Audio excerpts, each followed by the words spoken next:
শুনা শুনা পুৰন্দৰ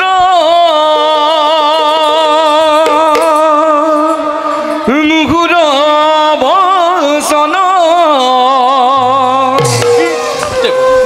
হস্তে হস্তে সুসজ্জিত হুৱা সাৱধান শুনা শুনা পুৰন্দৰ মুখুৰ বচন হস্তে হস্তে সুসজ্জিত হুৱা সাৱধান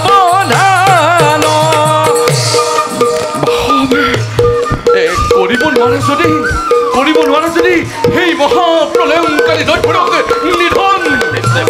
তেন্তে কি কৰিবা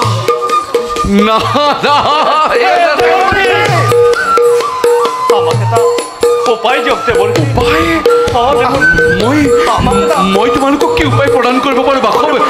নাই নাই মোৰ হাতত দেৱগণ ইয়াৰ কোনো উপায় নাই নাৰায়ণৰ পাশে যোৱা